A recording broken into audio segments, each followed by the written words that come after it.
Hello and welcome to this NSPCC online safety webinar about keeping children safe on gaming platforms. Thank you for taking the time to watch this recording today.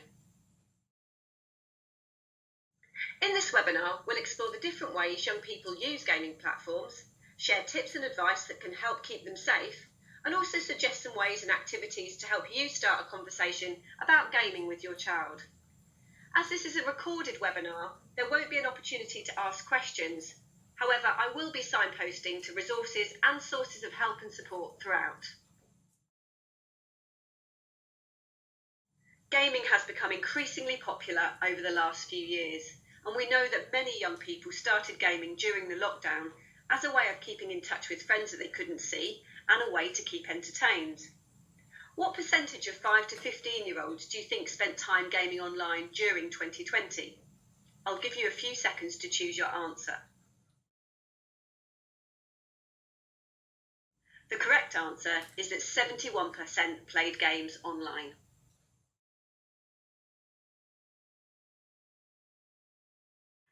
Like the offline world, children love to play games online as a way of communicating, exploring, and keeping entertained. They can play games across most devices and chat to other players in lots of ways. Some games can get you exploring outside, such as Pokemon Go, and some young people enjoy watching others play games on YouTube or via live stream. There are lots of features within games that allow players to compete and play in different ways, including joining other games, live streaming, and leaderboards.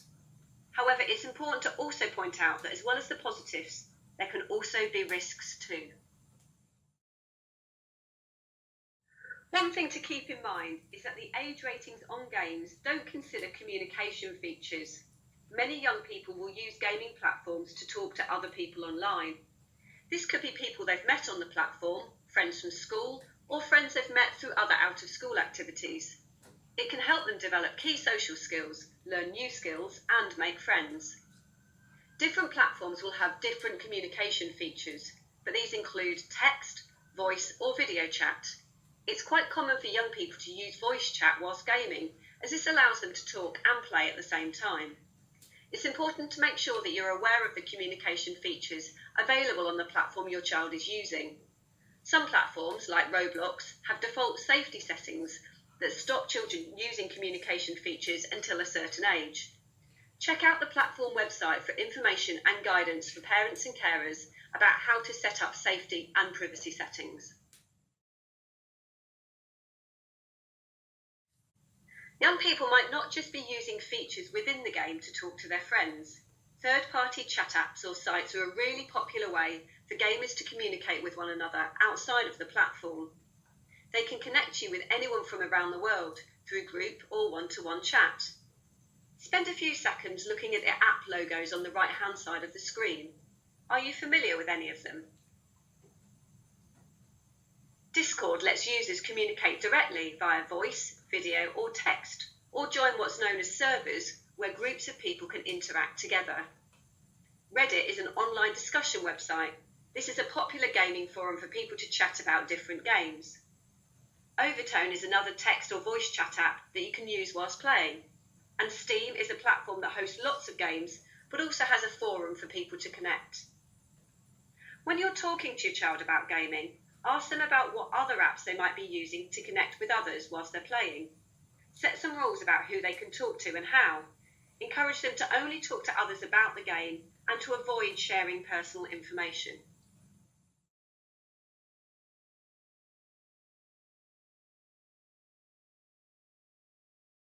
As well as the benefits, there are also risks involved with gaming, and some of these risks are similar to risks young people may experience on other online platforms.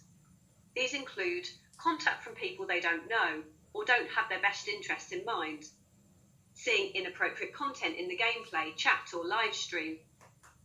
Griefers are gamers who deliberately try to ruin the game for other online players. They do this by intentionally irritating or harassing other players within a game to make them lose or to stop playing. And scams, taking real money for fake features and in-game purchases, could rack up a bill that you didn't expect and that you have to pay back.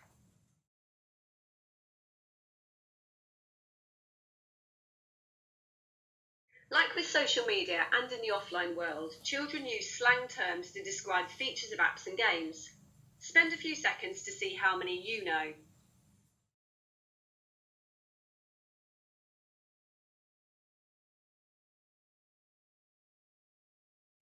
Some of these features can mean that children may see upsetting or harmful content or be contacted by people that they don't know. They can also experience lifelike violence and upsetting content through virtual reality and augmented reality games. They might be encouraged to gamble in games too. This can include buying loot boxes. These are in-game purchases where you can buy items that are hidden or rare. They are like a virtual treasure chest where items bought are unknown until you receive them. So players can risk getting items worth less value within the game or a duplicate of what they already own. The system is similar to Panini football stickers or Lego minifigures that you buy without knowing which items you'll be getting. Skin betting. Skins are virtual objects that can be worn or bought to change the appearance of items or characters within games. Some players may trade skins on other websites for real money. Children may want to spend real money on or in games to help them progress and beat other players. It's important to talk with them about what they can and can't purchase in a game and remind them to always come and talk to you before buying something. You can also play the game together to get a better understanding of how things like loot boxes and skins make the game better or worse, and then decide what the rules are about in-game purchases together. You can switch off in-game or in-app purchases within the App Store, so you might want to consider doing this for your child's devices.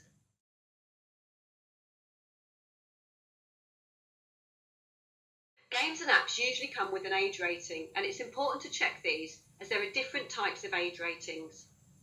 PEGI ratings are more likely to be seen on packaging. Official ratings might be found online. App Store ratings feature on the App Store. It's important to note that these ratings aren't always the same as each other. For games, we'd recommend following the PEGI rating. However, be aware that these only take into account the content of the game. They don't consider the communication features, where there might be a risk of cyberbullying or grooming, or the behaviour of other players. 18+ games tend to get the most attention. However, 2017 data shows that half of games rated by PEGI were suitable for children aged 7+. So it's worth having a look at these ratings when exploring with your child about what games they might want to play. PEGI also produced content descriptors which show you what harmful content a child could see within a game. There used to be an icon showing that a game had online features, i.e. that there was the ability to play and chat with others. But this symbol was removed from use in 2015 because the vast majority of games now have online features. So please bear in mind that if you don't see this icon, it doesn't mean that the game doesn't have online features.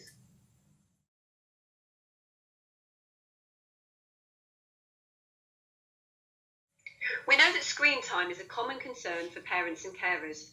Sometimes the overuse of technology is referred to as an addiction, but this isn't always the best way to describe and address the problem. When we are talking about young people's overuse of gaming, most of the time this is referring to compulsive behaviours or lack of routine, and the ways that games are designed to make them want to go back and play more. When it comes to using technology and the internet, it all comes down to quality and not quantity, meaning that we should focus on making children's time online purposeful and try to strike a healthy balance between online and offline experiences. It's important to support young people in setting time limits and managing how long they spend online, as well as modelling responsible use of technology for yourself.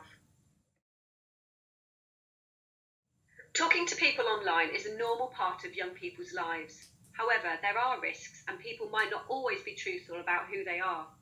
It's important to talk to your child about recognising unhealthy friendships online, but also let them know that they don't have to deal with these alone. Remind them never to share personal information with someone they meet online, and tell them to come to you, another trusted adult, or to speak to a childline counsellor if someone asks them to keep something secret.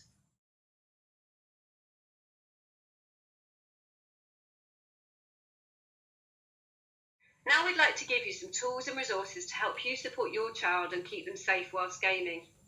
Get to know how long the game lasts before the next level or save opportunity, as this helps with setting realistic usage times.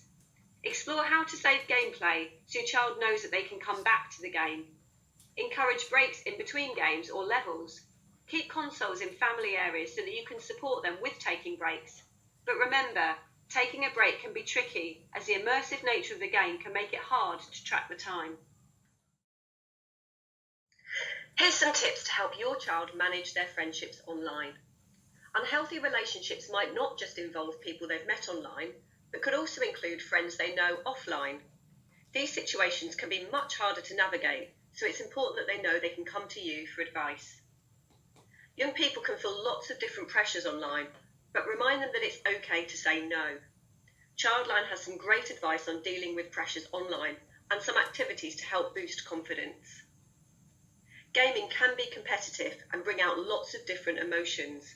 Encourage your child to never reply straight away if they receive a message that upsets or makes them angry. And if they come across something upsetting online, tell them to come to you or report it to the platform. One of the best ways that you can help keep your child safe online is by having regular conversations with them. Chatting about what they're doing online is a great way for you to understand how they use different platforms. It will also give you an opportunity to see if they already have tools or settings in place to stop unwanted contact.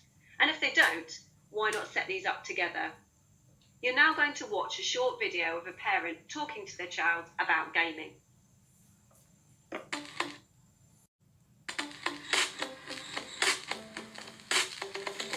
Hey, what are you playing?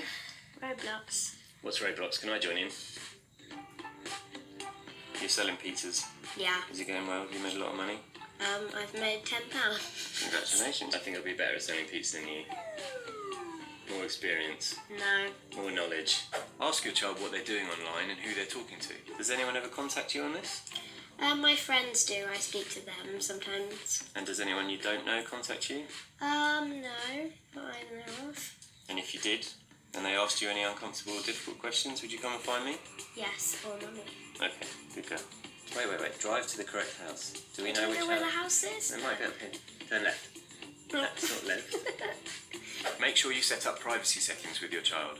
Okay, we need to check the privacy settings before you play on any more. No. Yes. Fine. Right, so come out of the game. No, it was No. Oh, yes. settings. No, that. Privacy. Privacy settings. Right, okay. And who You can message me. No one. You can chat with me in the app. No one. Who can chat with me in the game. No one. Are you happy with that? Yeah. So now we can go back to playing the game, okay? Yeah. I delivered pizzas when I was younger. I know what I'm doing. I can bring some real-world expertise to this. I did it on a scooter. What do we have to do? Get a job? You gotta take a pizza. Oh, no. What'd you do? Wait. I made sure parental controls were on by speaking to my internet provider.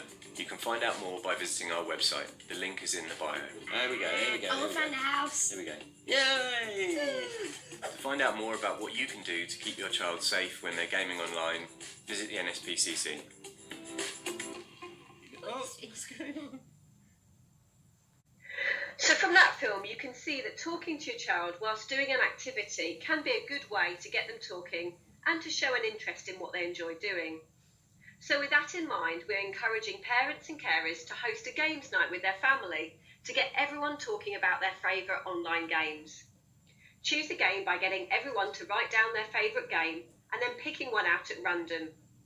Try setting up your own account so that you can see how the game works and the different features that are available. Explore some of the different safety settings together and make sure they know how to report and block comments and posts if necessary. Whilst playing the game, use it as an opportunity to ask your child questions. And if you don't fancy playing yourself, you could watch your child or children play.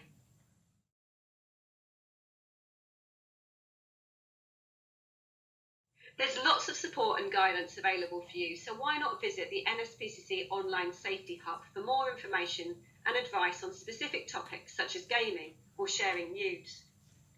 Childline also has online safety pages. Reading these can help you understand how a child might talk about different online safety topics and help guide conversation. You could always encourage your child to look at the Childline website. There's lots of activities and resources that might be able to help them, including the message boards and wellbeing activities. There are ways of getting more support through our helplines and by talking with other parents. It can be helpful to share knowledge about what apps and games young people are using. For example, your child might be telling you that everyone is using a particular app, so talk to other parents to see if their children are using it too. Perhaps share tips. How do they set boundaries about gaming, and do they work? It can also be helpful to share supervision. If your child is chatting or playing with friends online, you could always talk to other parents and see if you can take it in turns to supervise and support them, just like you would if they were at each other's houses. Thank you for watching this webinar today.